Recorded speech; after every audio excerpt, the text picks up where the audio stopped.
on the East Coast, and you know what time that is. It's time for another edition of the Cool Down Lap. This is the podcast of Midwest Motorsports, which you can catch every Monday night at 9 o'clock, where we review the past week's races, what's upcoming this week, as well as go through the series, interview some winning drivers, other people that drop in. Tonight we have a new segment starting tonight, a weekly segment with James Johnson. He is the voice of Midwest Motorsports, and we'll be doing the Road Series weekly update, where James Johnson, who does quite a bit of announcing, and I help him out on the Truck Series on Friday nights, will be doing the weekly update and talking to some drivers. Hopefully he can get the winners every week to stop in, and that's what we do here. Tonight, our guest is Dustin Reinstedel. He not only does our social media, he just won the Daytona Duels for the Truck Series the other night, and that's what we have going on. And then this coming weekend, Season 1 starts, and we'll be talking about that with Eric and Justin and John, James Johnson, and Dustin. So now I want to introduce from the Truck Series, the winner on the Truck Series duel at Daytona. He also, as I just said, is our social media guy, Dustin Reinstedel. Good evening, Dustin. How you doing? Great. How are you? Not too bad. So, tell us how you did in the Truck Series the other night. We know you won it. How did you pull it off? How did you find the field? And being that it's only 40 laps, what kind of strategy can you have in 40 laps? Well, honestly, there's really no real strategy for super speedways other than just kind of wait until the last 5 laps or so. But duels are interesting because they're not really points other than your pole that you can get. But it's kind of very aggressive, I guess. So it was pretty fun to be able to just kind of hang loose for 30, 40 laps, and no stage breaks or anything like that. So it was a little bit of a wreck fest, as usual for super speedways. Yep. Especially being the first race of the season for the league, and being a non-points race, so everybody was being aggressive, of course. Quite a few 3-wide battles that probably shouldn't have been so early. But I think I only ended up with one incident, and it was really, I think, the biggest wreck we had a couple laps in. I think I went all the way to the wall on the inside through the grass to miss it, and I still almost didn't miss it. So it ended up working out, but definitely raced way more aggressive than what I would have if it was a race that counted towards points or counted towards our incident count. It's a little easier to go 3 wide knowing that your 4X isn't going to count if you get it one. That's true. But those are a little harder to make happen when it actually matters. Right. So how did fuel strategy play in for you if it was a wreck fest? For instance, on last night in the Cup Series, there was a wreck. The first caution came out, I want to say around lap 9 or 10. I stayed out, or whatever the lap was. Everybody else went in, so it hurt me for a little bit, but not too long. So when your fuel capacity is going to take you about half the race, and there is a yellow that comes out, do you go in early, or do you stay out and hope for another caution later on? Usually I like to just go ahead and go in the pits. Most of the race, I like to just hang out in the back, because my philosophy is as long as you're in a position where you can go with 5 to go, you can win it. But if you're stuck in the back too long, if you're in the front and getting a wreck, there's all kinds of things that can happen that can throw it off. Sure. But as far as fuel mileage goes, it really didn't play a factor. I don't think in the truck race. I think I pitted whenever I realized that I would have like 4 or 5 laps to go after, or I would have 4 or 5 laps left if we went a couple of green light checkers, and ended up not having to pit any through those, so that kind of helped maintain field position. But that's kind of just how you play it. It really just depends. If there's a big field left and there's still 20 laps to go, even if I can make it on fuel, I'll probably still pit just to kind of cycle back to the rear of the field. Because really, there's kind of the two ways of looking at it, either be in the front or be in the back. So just using those cautions to either get yourself to the front or to the back, whichever one makes you comfortable. So, did you have to use your quick repair? I didn't in the truck race. In the Xfinity race, I definitely had to quite a few times, at least once, I believe. I think I didn't use it the first wreck, but I definitely used it the second one. Xfinity didn't go as good as trucks. Oh, so you're only going to be here for one segment tonight. That's why. Okay. Yeah. Tires. I ran the whole race on one set because I figured taking a pit stop in that 14 seconds there, plus the time to drive in and out, wasn't worth the risk. What about you? It really just depends on the car. At Daytona with the Cup car, they can get a little loose when you have low fuel. So you kind of have to manage that a little bit. If you get 30, 40 laps on your tires, then it might be beneficial to go ahead and take a set if you know you're going to have a long fuel run.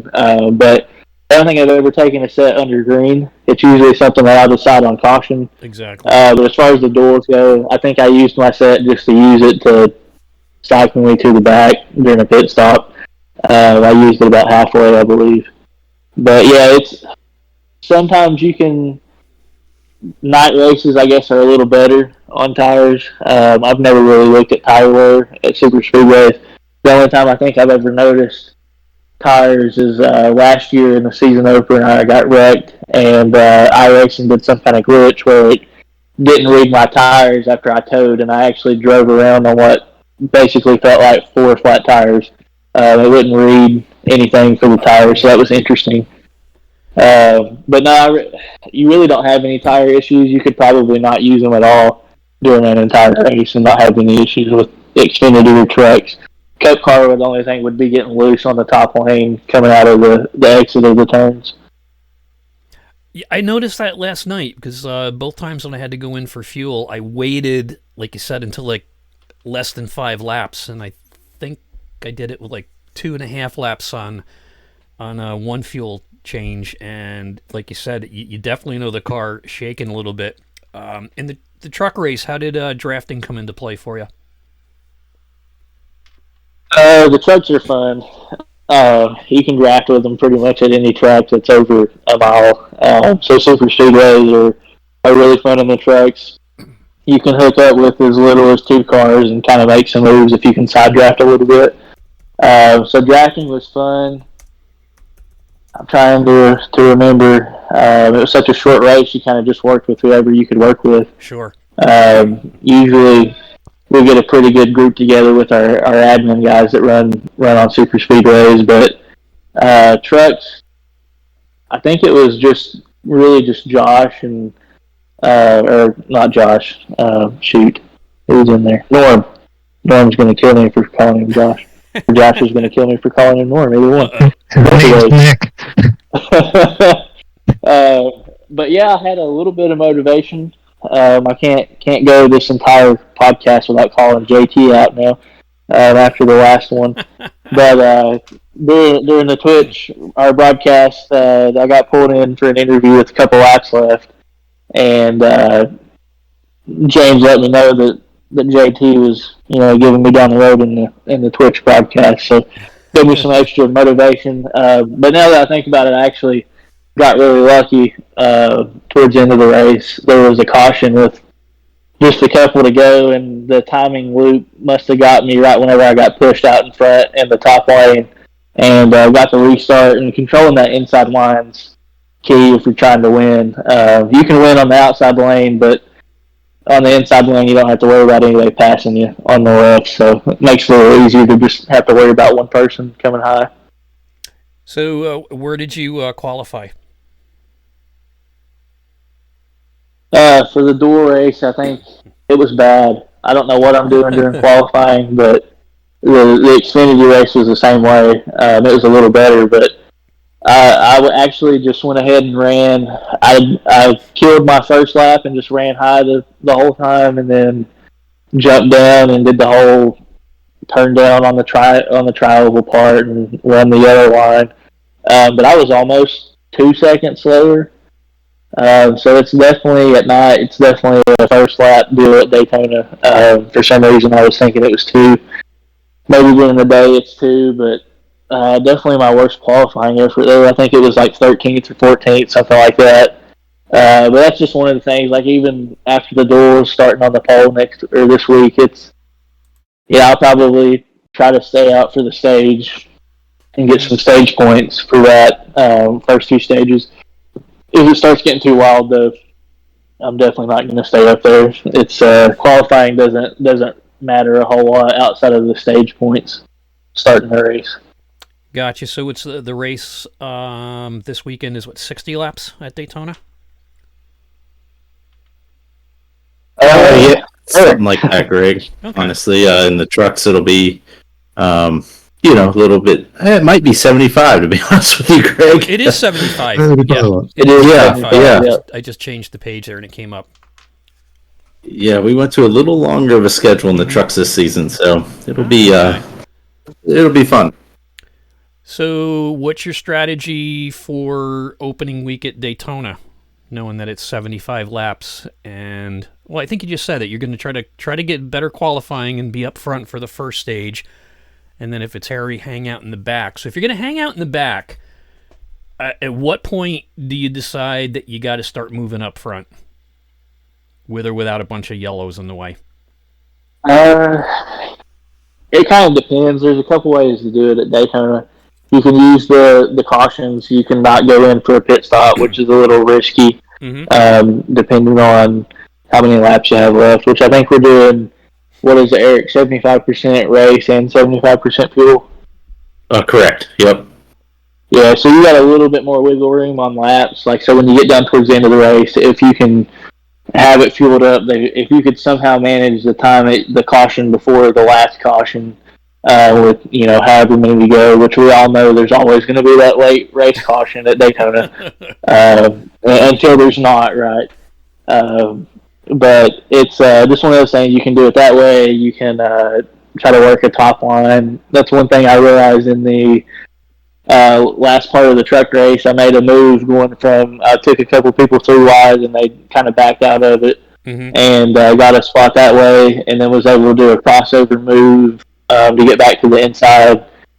Tried the same exact thing in Xfinity, and it didn't work. So it's just one of those things that sometimes you can get a good enough run, and maybe somebody's checking up at the same time going into a corner, and you can jump a couple cars. But really, you got to have help, and that's what super speedways come down to. It was actually Mark Cochran, I believe, that pushed me on the inside so well. So it definitely helps having somebody to push that is a good pusher. We've seen that in the Xfinity race a little bit. Some of the guys were a little timid with pushing, which is it's okay. It's part of it at super speedway. Some people are more comfortable than others, and honestly, if you're not comfortable pushing, it's probably a good thing that you don't try to unless you get some practice, because it's pretty easy to turn people if you don't know how to do it correctly or at what points of the track to do it. Yeah, I found that Xfinity cars are pretty easy to turn if you're not too well versed at drafting, or if the person in front of you can't hold their line. That's the biggest thing that I've been pushing some guys down the track, and they just can't hold their line, and then they end up spinning and sometimes taking you and the whole field at the same time. Oh yeah, absolutely. And being on a simulator, it's not real life, so of course it's always feels tighter than what it probably really is at sometimes. So holding lines is always difficult. It's not the easiest thing to do going through right at Daytona. Talladega is a little different. Daytona is a whole nother animal. Yeah, especially like when you're running Pickup Cup or Carb Cup, and it's on the old Daytona with all the bumps and grinds in it. It's almost impossible to hold a line. There's nothing like, as far as drafting goes, in the other series, there's nothing like getting a Ford to help you out. They're usually the best pushers. Ah, interesting. Didn't know that. even though JT won't push anybody. There you go. Um, Really? Steering ratio. I kind of like my steering ratio that it's a little stiff, and I know it wears out on the tires quicker that way. But I'm not comfortable with a loose steering wheel. So, what's your opinion on that on the super speedways versus other ones? So the super speedways, I'm kind of the opposite of most people. Especially in our Discord, there was a lot of going back and forth about what steering ratios new guys needed to use and people that don't practice and things like that. And really, the best advice I can give you for steering ratio for super speedways is just go set up a practice session or a race and keep throwing cautions if you have issues. But just try a couple of steering ratios and offsets. Personally, I usually go to the second lowest one, depending on which car it is. I started iRacing with a Logitech wheel, so Mm-hmm. those gear-driven wheels you could almost lock into place with a high force feedback and low steering ratio. So I actually got used to it that way of just going into the corner, keeping the wheel in the same place, and not worrying about moving it. So for me, I've gotten used to that. I don't have to really worry about the car moving around a lot. Mm-hmm. But I did notice in the Xfinity cars, it's of course even worse with the Cup cars because it's a bigger car, or feels a little different than the others with the steering that it has. When you get loose coming out of the corner, or when you've got a big run coming out of the corner right behind another car, if your car does start to move, it is really hard to kind of gather it up quickly with a low steering ratio. Mm-hmm. Whereas usually on other ovals, you can usually catch it a little easier that way. Ah, But interesting. you definitely move a lot. I got loose coming out of two, pushing the leader of the outside lane in the Xfinity race, and I almost didn't think I was going to save it. I think I was chasing it back and forth, left and right, all the way down the back stretch. So it's really just what you get comfortable with. Some guys use the high steering ratio, some the low. For me, I found in the draft because I like to push. Um, I'll get pushed all anybody wants to, but I feel like I'm more productive when I push. Mm-hmm. So for me, when I push, I like to have a low steering ratio just because I don't have to move it as much, and I can kind of guess now where I'm at on the track when I need to turn the wheel without really looking off the bumper in front of me. But it's all user preference. I use the low steering ratios, but I also change the offset because I don't like for my wheel to be pointed way to the right. So usually super speedways they're at like 1 or 2 o'clock. It seems like on the standard offset. So I like to change it to where it's a little more neutral at the top. Mm-hmm. So, But yeah, on regular ovals, go ahead. it's always a little different per track because, like you Mm-hmm. said, the tires. So regular ovals, it's also the same thing. You just kind of have to practice what you like. Yep.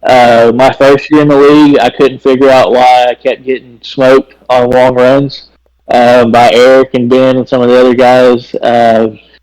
And I finally started using a higher steering ratio, which I still usually only use like a 12 or a 14.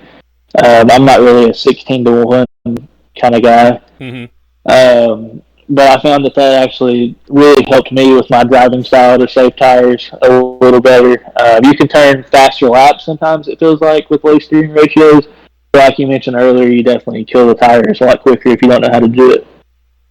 Yeah, I usually like to set around a 12 or a 14. So, question for you on drafting at Daytona.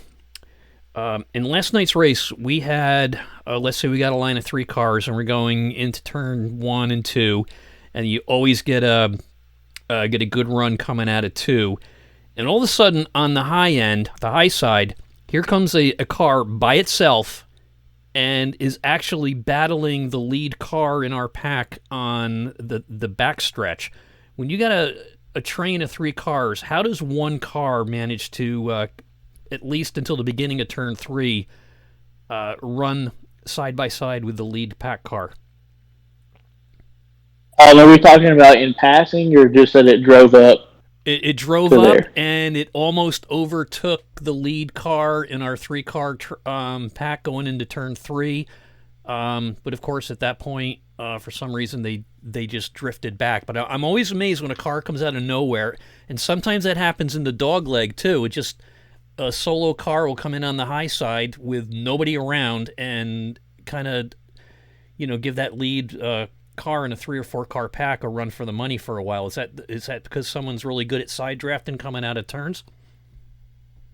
Yeah, so it could be side drafting. It could be there's a couple things. If the bottom line's not as tight as it needs to be, a lot of the times the power of the line, it not only comes from the first car in line that's pushing, but also the third car.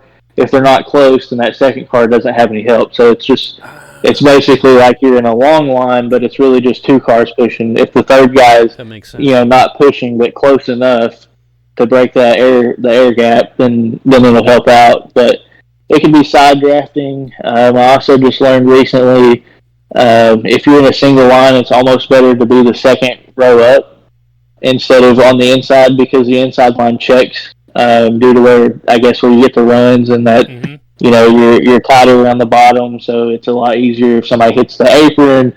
There's all kinds of different ways to check up on the inside, whereas if you're running full throttle on the second lane up as a single file line, nobody really has to lift. The runs come at the same time, so I'm not really sure how it works like that.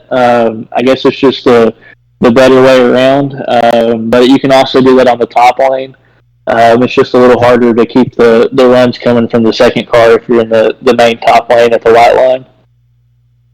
That makes sense. Another league I was in, some of the best drivers as far as force feedback, they would get out there and run the practice before the race, and then after, I don't know, let's say 7 or 8 laps, they would go to the black box and just click auto for force feedback. Do you do that, or do you like to set a certain level for the way the track is that day or who's racing around you? I usually do auto. One thing I like to do at super speedways is whenever I get into practice, the first thing I'll do is go run a lap or two, either at Talladega or Daytona, whichever one, in the top lane. So Daytona is a little tighter at that white line to the wall. So it just kind of gets you in check of holding your line, making sure your steering ratio and offset where it needs to be. And then I do the force feedback at the same time.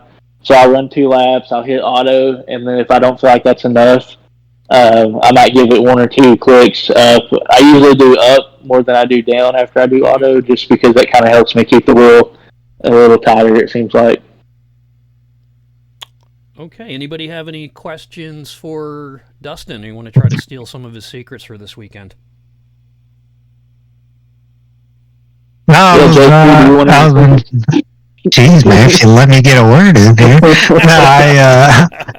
No, I was on a miserable flight home Friday from Phoenix, back home, that was delayed a lot longer than it needed to be. So I actually was able, since it was a pretty short race, I literally got to like the last caution, and I didn't get to see the finish. But I mean, some people might say that I was just giving Dustin a hard time, but I was actually really supportive of him in the Twitch chat. So I just hope he realizes that.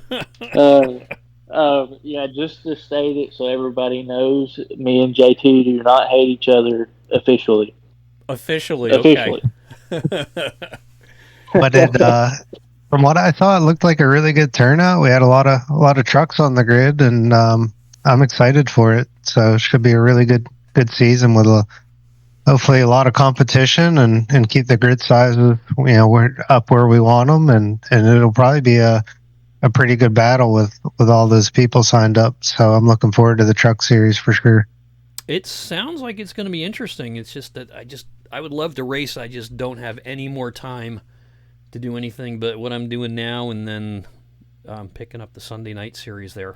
So, well, Dustin, you can hang out for the rest of the podcast, but if you gotta take a run, I just want to say thanks for stopping in and giving us all your secrets there. And I've wrote some information down if I ever race against you, and if you're in a race with me, I will push, and hope you push back. Oh yeah, absolutely. I should be able to run all three series for the most part this year. Oh, cool. Cup series will be a little iffy in the spring due to the golf schedule that we have. Gotcha. But yeah, look forward to it. Do just want to state one thing that, contrary to popular belief, I am not a Denny Hamlin fan. Um, one thing that a lot of people seem to say in the league. Wonder who. But no, just thankful to you guys. The podcast is awesome every week. Appreciate Thankful that. to James. The broadcasts are great. Yep. Had a really good time going back and watching this last one. And then, of course, Eric and JT and all the other admin staff. This is not just because I'm an admin here. Definitely, hands down, the best league that I've ever been a part of, and been able to take pride in helping admin as well. I definitely second that. And it was really great when Justin and Eric were on the podcast. I think it's it's like 3 months ago now. We've been doing this podcast for almost 2 months, I think. Yeah. And it's Yep. and it's been great. And then it was such a good show that we had together. I contacted the guys the next morning and I said, "Hey, you want to do a league podcast?" And then they say, "Hey, let's get with the admins," and that's what I really like. So no, it's been fun, and it's going to be fun racing. So I'm looking forward to it. And Hambone2499, first time on the chat, says, "I'll do my best to push you." I don't know if he's talking about me or you, but anybody. He says, "Gonna have to do some practice." So, we'll all take pictures, right? one more before you go. As far as practicing on your own, do you like to do the AI or just get out and run laps by yourself? I'm going to be honest. Whenever I first came in the league, I was getting beat in so many different ways, whether it was pitting or strategy or just race pace. I really put a lot of time in with AI, just trying to get used to being around other cars. So it kind of just varies. Now, if I do any practice, you get to a certain point where you run, the same cars at the same tracks and the same setups with the fixed setups that you kind of get used to most of the stuff after a while. So I don't practice as much as I used to. Got it. But I definitely do a lot on my own now. Or like I'll throw up a test session and post it if anybody wants to join. So it's just whatever somebody feels comfortable with. Gotcha. I found AI, at least last year, was hilarious because I don't know if it was just happened to be a coincidence or AI is getting that smart, but I would just go around and wreck people just to see what would happen. And then I find out that when they come up on you, they seem to remember that you wrecked them, so they're wrecking you back. So you got to watch out for that because those AI cars are getting pretty smart.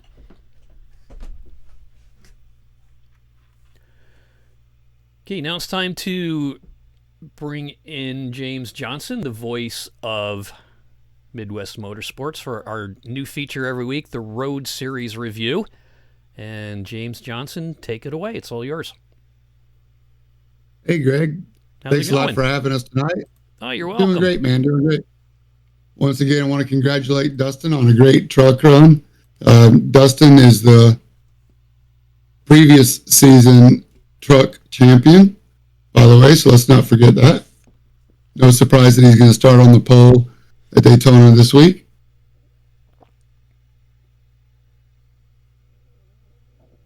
So congratulate again to Dustin for that. The Road Series race was at Spa this week. It was round 5. So pretty amazing. We had 25 cars enter. 25 cars at Spa. And Spa is a pretty big track, 4.5 miles about. So they spread out, but they had a good qualifying session. Johan DeRoy put it on pole for the pros, and he's known as the alien in the league because he had a really good run of the F3 series as well. So no surprise that he's really fast. So it's flexing his muscle again early in the season. It was I don't know if you've done any laps at Spa, Greg. Are you familiar with the the Spa track. I have not done many of the overseas tracks at all. Yeah, pretty famous track. Formula One goes there. They have a 24-hour GT race there too. So some of the guys that run our road series also do some other sessions on iRacing with the different tracks that we run in our series.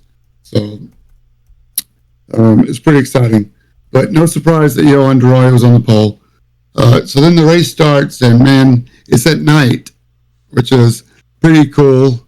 It made for a little tough broadcast. Our camera guy, Colin, had a big ask in front of him to get the right camera angles and know where the head-on cameras were. So we just stopped looking at headlights the whole time. He did a great job.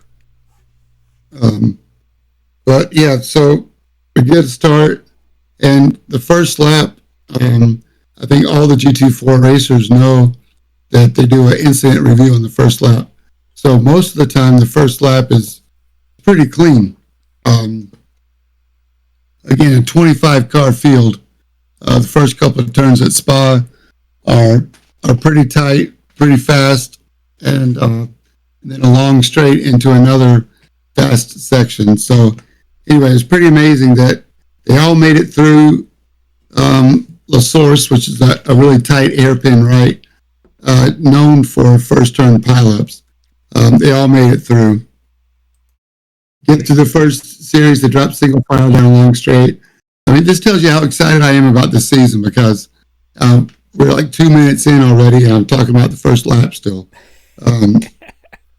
Just really impressed with all these GT4 road racers.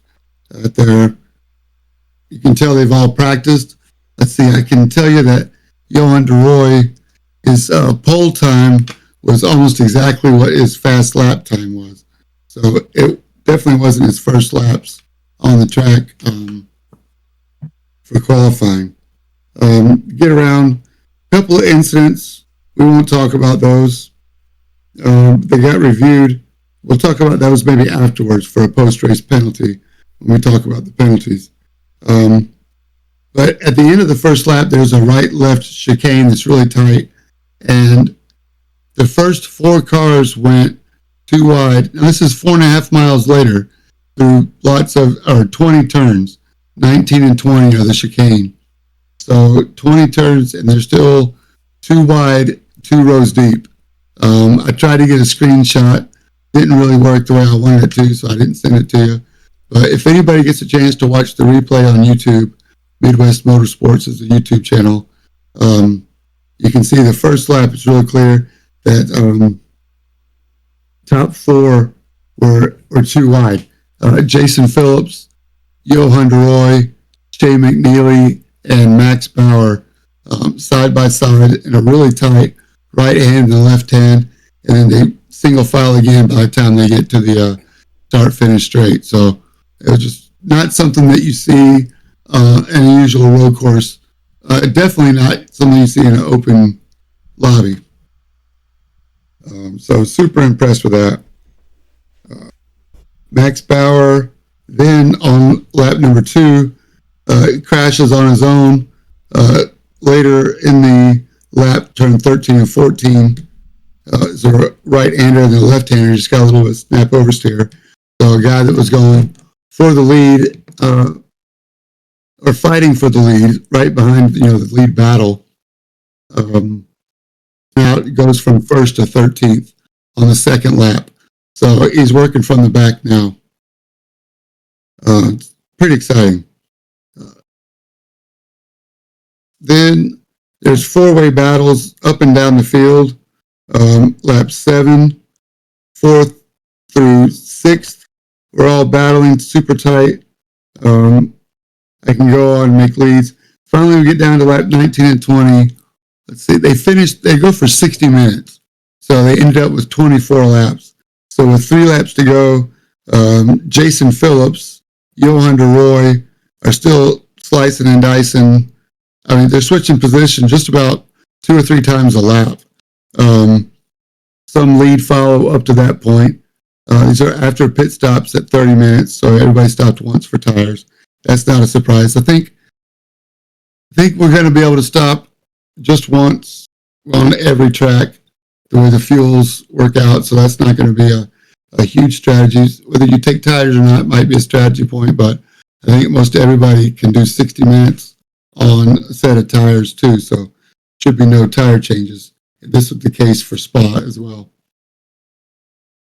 So they come across the line. Johan DeRoy and Jason Phillips side by side. Jason Phillips gets them just barely, less than a second. I mean, less than half a second between first and second after 1 hour. So I hope that gives you an idea of how close these guys are. And third place, Shea McNeely was only 3 seconds behind them. So it's a pretty awesome race, a fun race to call. If you get a chance, it's also up on the YouTube channel, as all the Midwest Motorsports races get put up on YouTube about a week afterwards. So I don't know if that's enough. If you want to go into more, we are doing Pro and AM, so I should give the AM guys a little shout too. David Wortman and let's see, I believe it's Sam Hubbard. No, Justin Glickner came across the line less than a second apart from each other too. So shout out to David Wortman. We got to interview him after the race. Said that he had a lot of practice with some help from Christopher Hopper. It's really cool to watch the Discord and see the guys throw up practice lobbies. So if you're in the GT4 League and want some pointers, keep an eye on the Discord. There's a lot of practice sessions thrown up that you can join and lead follow sessions, or maybe pick up some pointers in the upcoming race. So that's pretty much the update from Spa. It was an amazing race. Next week they go to Suzuka. Suzuka, Japan is the next race. So pack your chopsticks, get ready to eat some good sushi, and come join us for Suzuka, Japan tomorrow night, 7 o'clock practice start. I hear there's a good sale on sushi from Fukushima. Oh, yeah. Radioactive, right? Yep. Special glowing time when it shows up to your table. Yeah, well, you're going to get all your iodine you need. Okay. Hey, James, that was really good. James, that was really good. Do you have the points for Road Series? You want me to do those?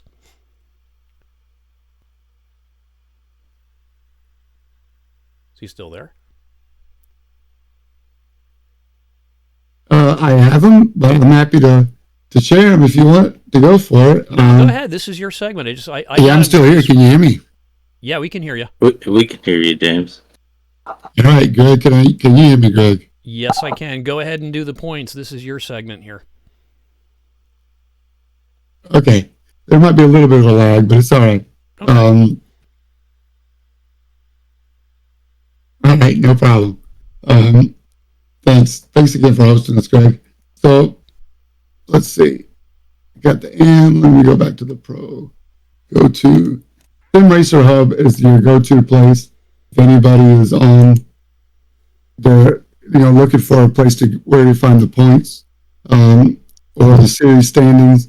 Sim Racer Hub, Midwest-Motorsports.com is the league. You search there, the little drop-down menus, look for the Road Series. We're pretty clear.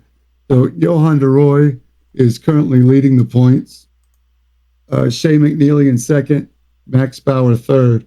It's pretty interesting. Shea McNeely only has raced in 4 of the 5 races so far, and he's still second in points.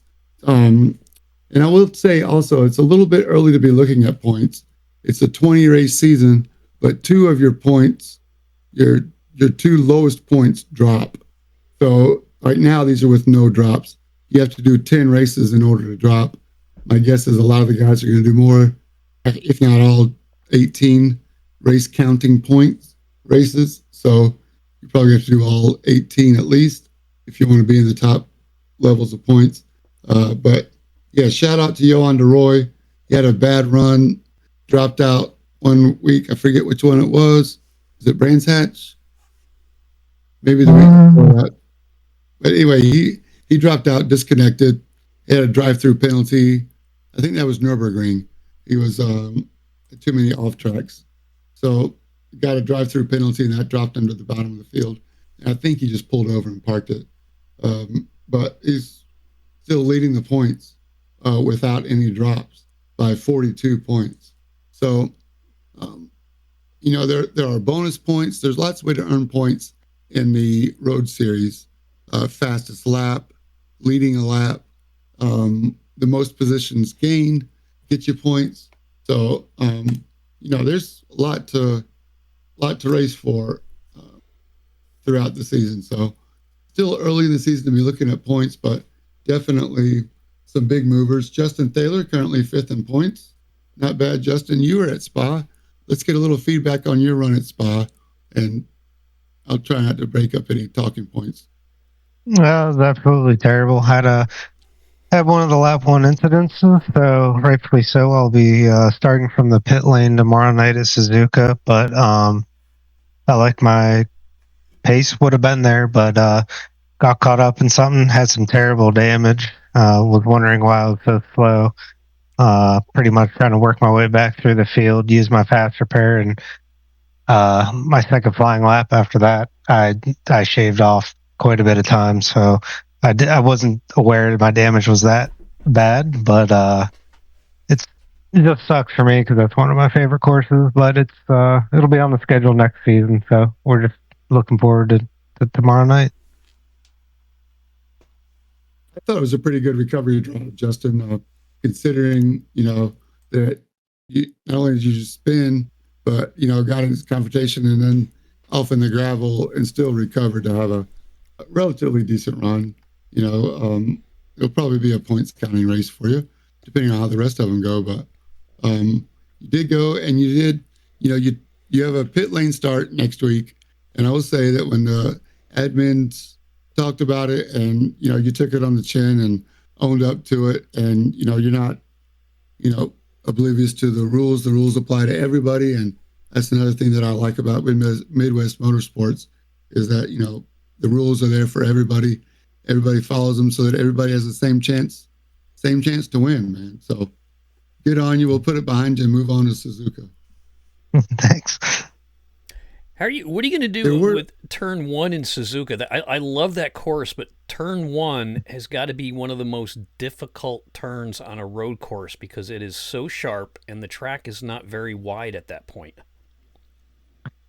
Yeah, so you almost it is very hard. So like you almost want to hit the entry because basically it's turn 1. It's kind of a kink, like you said. The track narrows down, but then it goes into another kind of a sweeping right-hander. It's not a very high speed right-hander, but it's not a slow speed. But you almost kind of want to hit the kink and actually break in a straight line uphill to the outside curbing, and then kind of just come off of the brakes easy, get the car rotated to make your way through the S's. But these GT4 cars, they don't have a huge amount of downforce, and in order to kind of be quick with them, you really want that brake bias set as far back as you can manage it. So the rear end will dance quite a bit on you. So it's going to be tricky because you're going to want to carry some speed and get a run, coming out of turn 1 into turn 2, out of turn 2. But it's going to be tricky. I think just to be safe, I'll probably back my entry up a little bit. But you're right. It's not easy by any means. Some guys are going to be rapidly quick, going into there and getting out of it. Yep. Some guys might be a little slow at just trying to conserve, not losing their rear end on entry.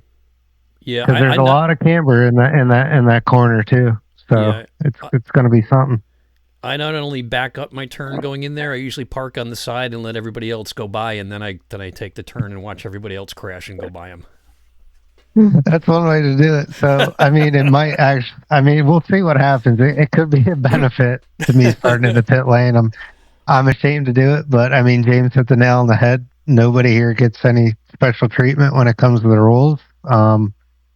I mean, our dads experienced it. Eric laid down the law a couple times in a couple oval series.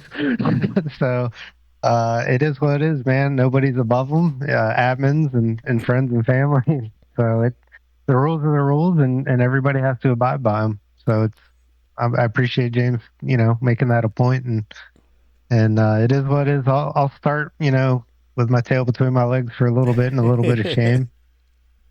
But we'll see what happens. Yeah, that happened when I was running the Joe Six Pack Racing Series. There was one where they were doing the penalties, and I knew I was guilty of one. And then the guy in Ireland, our Irish guy, he was in charge of penalties for the league, and he says, "Well, Greg," he goes, "that was your fault." And I'm like, I'm writing the admins meeting, and I go, "No, it wasn't." They go, "What do you mean? We just showed you." I said, "No, it wasn't my fault." He goes, "I just busting their chops." He goes, "We're going to give you a penalty." I go, "No, you're not." What do you mean? I says, "It's my league. You're not going to give me a penalty." He goes, "You're kidding, right?" I go, "Well, where do you want to start next week?" So yeah, we did the same thing. I just had to give him a hard time and say, "Well, no, that wasn't my fault." He goes, "You turned right into him." I go, "No, I didn't." Yeah, everybody like at first was like, "Oh, I don't know," and then a couple guys were like, "Well, if you look at it from this angle, blah blah blah." So like everybody was like, "No, yeah, I think that's deserving of a penalty." And Colin Huffman, our camera guy, was in there. He said no comment, and I said everybody but Colin is now fired. And I was like, "Colin, There you go. you're gonna have to wear a lot of hats, buddy." But funny. it's no big deal. We move on, and Oh, yeah. it is what it is. Yeah, you just have to have fun with it. Mm-hmm. Absolutely. All right, James, back to you. Yeah, it's great. Well, I mean, that pretty much sums up our weekend at Spa. The only one other thing that I wanted to bring up, and this goes for every race, not only at Spa, but if you'll notice that some of the finishing order on the race control report had Josh Bloom and Matt Schlosser in fourth and fifth. But apparently, after the race, there are some post-race penalties. They gave him a 35-second penalty. And so I did do some homework, and I looked up sporting code 3.6.2 mentions that the incident points still count after the checkered flag is waved up until the last person crosses the line. So those guys got a little bit of a penalty, which actually boosted Max Bauer from sixth place to fourth place. So Max Bauer gets fourth place points for this race, even though he finished sixth, 47 seconds behind the leader. So that's just something for the road course guys, especially to keep in mind going forward. I think there may have been some, celebration post-race afterwards, or maybe even some donuts and off tracks that pushed them over the limit for the penalties off tracks and cost them 35 seconds after the finish. So, Wow. It's really there for safety. I've done some more reading. Guys that are driving, finish their cool down lap, still have their force feedback steering wheel in their hand. And if you're celebrating, or even maybe more importantly in the official lobbies, and if you're mad at somebody and you rear end them or shove them into the wall, it could really affect their hands or their wrists or their fingers while their hands are gripping on the wheel. So I don't know if you've ever had anybody road rage on you after the race and it jerked the wheel out from you unexpectedly. Mm-hmm. It's not a pleasant feeling, but it goes toward your incidents. So incidents count all the way until the other way to tell is if the last person goes across the line, if the counter resets to 15 minutes. So as they're counting down after the race, once it goes back to 15 minutes, then the incident points are done. Everybody's crossed the line. That's a good point, not to start celebrating too soon, or if you cross the finish line, and even in a oval course, it's the same thing, and then you get on the back stretch, and there's some guy smoking, and he can't hold his line, and he runs into you. That's going to hurt your IR and your foot, and it's just like, that's why I usually either eject or get right back to pull into the pits and then get out and save it till later if I win the rare times I do win. So good report, James. Thanks.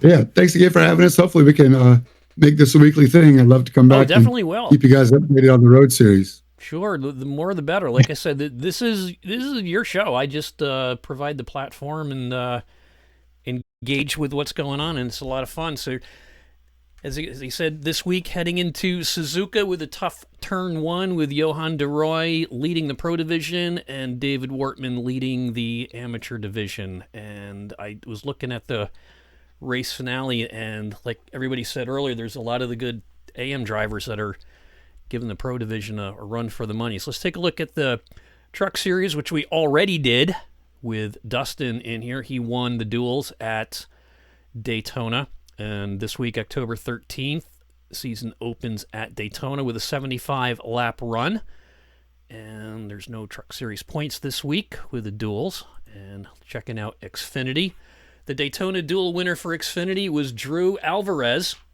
He will start the pole on October 14th at Daytona with a 60 lap run there. And taking a look at the Cup race from last night, the winner, Justin Thaler. Justin, talk about your race last night. I was hearing some chatter after the race that there was some bumping and grinding near the finish line. Not for me. So, my race went well. Kind of the same boat as Dustin. Didn't really have that good of a qualifying. I think I started I don't know, 5th or 7th, one of the two. But just pushing whoever I could. There's a pretty long run there. I was pushing Dad, and we kind of got separated. And then I was pushing John Bates for a while. Him and I were working pretty well. That first caution came out. You stayed out. I think everybody else went in for fuel, so turned it into just a pretty much a splash at that point to make it to the end. After that, came out of the pit. I cycled with John, and another gentleman followed us in, and John and I got separated. And I don't know if he just had a slow exit out of his pit box, or I know at least when I was practicing that pit exit around turn 1 was like driving on ice. So yes, it was. You had to kind of have some cojones to really carry some speed while you're trying to thaw the wheel. Yep. And not lose any more time. But came out, and basically we were a 2-car pack at that point, and there was, I think, a pack of 4 pretty far out ahead of us. Managed to, and they were on a different pit cycle, so we managed to get by them. But I don't know. I wasn't. I thought whoever finished second, and I wish I could remember his name right now, but I'm drawing a blank. I think it was Mankowski, John maybe. Sounds familiar. Yeah. But yeah, we just wasn't getting much help, so I didn't know if he was just uncomfortable pushing or not. But he said he had a fun run, and I told him, don't be afraid to put a bumper and try and push me. But sure.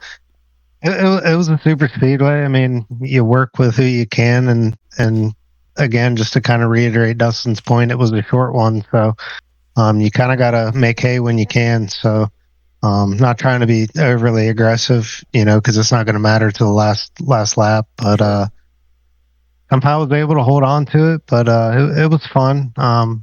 Haven't raced oval since really the last season ended, so it was fun to kind of jump back into it, get a little different than what I'm used to on Tuesday nights. So I'm looking forward to it. It'll be fun. Yeah, it will be fun. And talking about coming out of the pits, there's one place where if you're going too fast coming out of the pits, you almost get thrown up above the yellow line. That I've noticed a couple times. If your wheels touch it, I'm like, oh crap, I'm gonna get a black flag. But it seems that iRacing's pretty lenient there. But yeah, it's hairy coming out of there. And just when you think you can floor it and get up to speed, that's when your inertia or something like that, you hit that little bump and it throws you pretty close to the yellow line. Yeah, I was just taking third gear, and what I was trying to do was basically hug the grass as much as I could without getting onto it. and just work your throttle and thaw the wheel just a little bit to be able to carry a little bit more speed. Keep that front end pointed, and that's how I managed to get out. But yeah, it was fun, and I'm looking forward to next week. And trucks will be a little different because I'll be at the back since I missed. But we'll see what happens.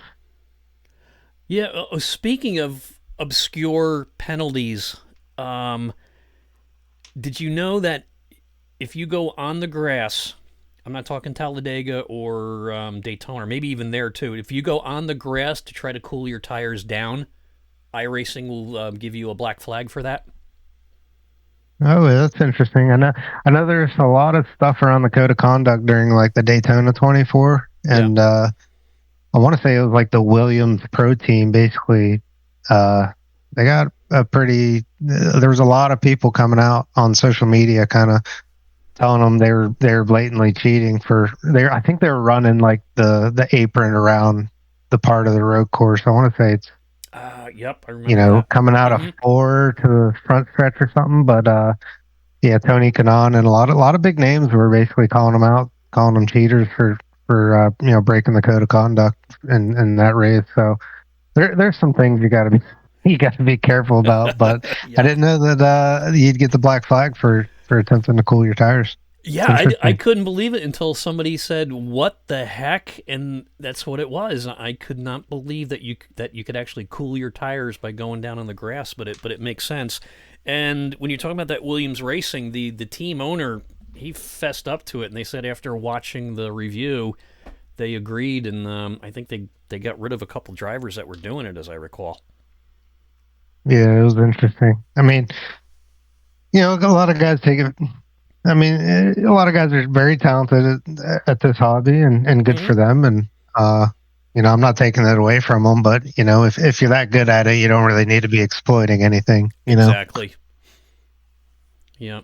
So. Well, I guess on the upper echelons, there's some pretty good prize money now. I remember watching during COVID when I think it was Fox that was running iRacing during the NASCAR slots, and I remember one of the bigger races, the 17-year-old racing in his bedroom won $40,000, and you're watching his webcam, and there's his dog walking back and forth all the time, and then it got close to the end of the race, and you could see there's his dresser, and there's his bed right next to where he's racing, and as it got close to the end, I guess his parents in the other room were watching on TV, and they realized he had a good chance of winning, so they all came in his room and stood around his rig. Hey, man, if you can do it, more power to you. Yeah, and I was sitting there with my son watching it, and I'm like, these guys, here's all the Fox newscasters or the broadcasters said they're narrating a cartoon, because that's what it looked like. And then when they showed the kid and the dog walking back and forth, it was just it was such satire, because the dog kept walking back and forth, and there's his mom in the back, getting snacks and stuff. And I'm like, this kid's in his bedroom. He's got, I don't know, tens of thousands of people watching him, and it was great. So, what's your any strategy for Sunday night coming up? Well, I don't know, man. We'll see what happens. Yeah. Hopefully lead a couple laps and just try and just get stage points in all 3 stages. And I mean, at one of these, you either want to be out front or near the back. So as long as I can stay out of trouble and hopefully guys have a lot of patience and work with other guys. I mean, I'm not afraid to go 2-3 wide. Yeah. But as long as you can trust the drivers around you not to get too squirrely. We'll see what happens. I'd like there's a couple guys I'd like to be around, just because I know they'll all work with whoever. So Sure. If we can all kind of get linked up, it'll be good. Yeah, it seems to be you either want to be up front and or back. You never want to be in the middle, which kind of makes sense. Mm-hmm. Yeah, I'm probably least looking forward to the truck race, to be honest.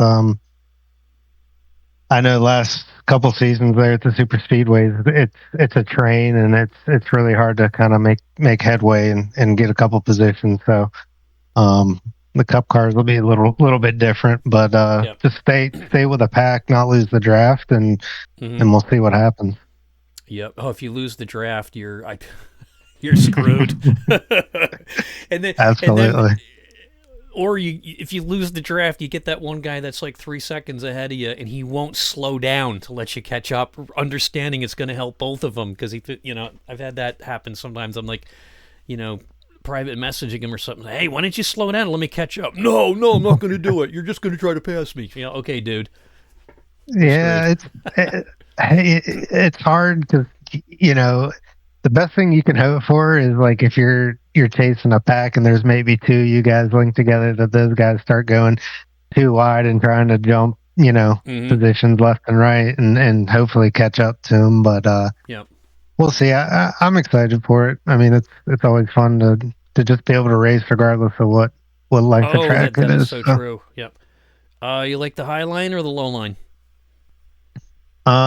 Preferably the low line. The yellow is your best friend. So we'll see what happens. It's going to depend kind of on who's where. If I see some guys that I know are trustworthy in a high line, I'll jump up there and we'll see it. I don't have any problem running low, middle, or high. So gotcha. It's all gonna depend on who's where and what's going on, at that point. And I just hope guys are aware, when you're coming up and you got about 4 laps of fuel left, you really got to get to the bottom, whether you got to lose some spots or not. And, you're not going to make it in the pit lane from the middle or the high side if there's traffic. So, that's very true. Hopefully guys play nice and we don't have any incidents with that. So I know Eric's looking forward to it. Mm-hmm. Yes, super speedways are kind of not my thing. I like them, but I just don't understand all the wrecks at Talladega and Daytona, and it's like I guess it just happens because everybody likes to drive fast. Yeah, I tend to not go to the doctors after a super speedway race because my blood pressure is so high. I tell you, if you get in some of those races, are long races and they're tough and competitive. I'm exhausted at the end of the race. I don't know how the real drivers do it in the real cars. Not that we're real fake drivers, but the guys in the cars, not only are they dealing with the pressure and stuff like that, it's 130 degrees in there, but a lot of times I am exhausted at the end of a race, especially a tight race where there's a lot of bumping and grinding, and it's pack race in an hour and a half. I'm ready to go to bed after that. Right. Right. Oh yeah, and you're white knuckling and everything else, just trying to hold it straight or bump somebody and not hit them in the quarter just that little bit that'll cause anything. But I'm right there with you, man. I'm right there with you. It's almost like you want to just get out of the pack and sit in the back and take a break for a minute and then get back into it. So opening week is this weekend, October 15th. Lobby opens at 7 o'clock. Daytona, 100 laps, and we're still taking members all season. You want to give any information for anybody that's listening out there how to join? Yeah, absolutely. As always, you head over to midwest-motorsports.com and select the sign up button up in the top bar. You'll find it down in the body of the website, but a lot of information on the page. If you're just curious of what tracks we run and what our schedule is, you can hit the series and kind of check it out. But super important to head over to that sign up page, and all the information's there to get you in the right places. So remember midwest-motorsports.com. Very good. Well, hey guys, this was a great show. I love the idea of the weekly update, so everybody doesn't have to listen to me flapping my jaws all night. And James does a really good job and loves to get into the details of it. So I think that's a great addition. I'm looking forward to next week. Absolutely. Yeah, if I might say, I just want to thank those guys in the broadcast team, James, Colin, and Josh for doing what they do for getting our races out there for people to see. We've actually hit record numbers, on our Twitch streams last couple of weeks between trucks and our road series. So they brought so much to the league, and I just really hope they understand how much we appreciate them and value them here. And I know that Dustin said he wasn't a Denny Hamlin fan. He's just the biggest Denny Hamlin fan. Mm. So I just want everybody to know that. Well, they do now. Yep. And with that, all my comments are done. All right, guys. Thanks a lot. Have a good night. You've been listening to the Cool Down Lap, the official podcast of Midwest Motorsports. Want to get a plug in for Track Racer? They support our league, and if you want some really cool sim racing equipment, head over to Track Racer, and everything you buy, and you mention Midwest Motorsports, or if there's a code or something, you can probably find it on our webpage. You enter that, and the league gets a cut back to offset expenses and such like that. So this has been the Cool Down Lap, and it will be up on Twitch for another 2 weeks. It'll be on YouTube forever, and it will be uploaded tomorrow morning to Spotify, where you can listen to it on all the major podcasting platforms. I'm Greg Draiss, your host. This has been a production of the Sim Racing Podcast, and we look forward to chatting again next Monday night with a review of all 4 leagues and our new weekly series with James Johnson, the voice of Midwest Motorsports, with the Road Series weekly update. Until then, stay in your lane, and we'll see you on the track, and have a good night. Goodbye.